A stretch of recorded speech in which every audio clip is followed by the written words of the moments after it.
అందరికీ నమస్కారం. కువైట్‌లో ఇళ్లల్లో పనిచేస్తూ ఉన్న భారతీయ డ్రైవర్లు మరియు హౌస్ బాయ్స్ సంఖ్య భారీగా తగ్గింది. వివరాల్లోకి వెళితే తాజా నివేదిక ప్రకారం కువైట్‌లోని గృహ కార్మికుల సంఖ్య తగ్గింది.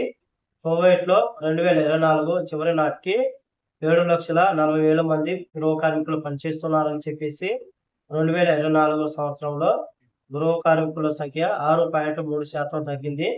2023లో ఇదే కాలంతో పోలిస్తే కువైట్‌లోని గృహ కార్మికులు 4,11,000 మంది మహిళలు మరియు 3,29,000 మంది పురుషులుగా ఉన్నారని చెప్పేసి ముఖ్యంగా ఫిలిప్పీన్స్ మహిళా గృహ కార్మికులు అగ్రస్థానంలో ఉన్నారు మహిళల విభాగంలో. అలాగే పురుషుల విభాగం మనం చూసుకుంటే కానీ భారతీయ పురుష గృహ కార్మికులు అగ్రస్థానంలో కొనసాగుతూ ఉన్నారు.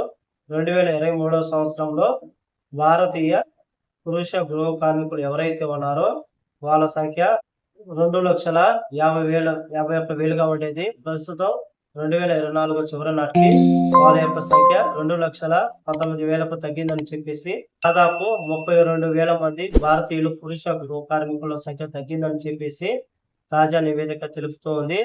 దీంతో కువైట్లో ఉన్న ఇళ్లలో పనిచేసేందుకు డ్రైవర్లు కానీ లేకపోతే కానీ దివానియాలో పనిచేసేదానికి కానీ లేకపోతే ఇంట్లో హౌస్ బాయ్గా పనిచేసేదానికైతే భారతీయ మగ గృహ కార్మికులు అయితే ఇష్టపడటం లేదు. ఉన్న వాళ్ళు కూడా వెళ్ళిపోయే పరిస్థితి వచ్చింది. దీనికి అనేక కారణాలు ఉన్నాయని చెప్పేసి నిపుణులు తెలుపుతున్నారు.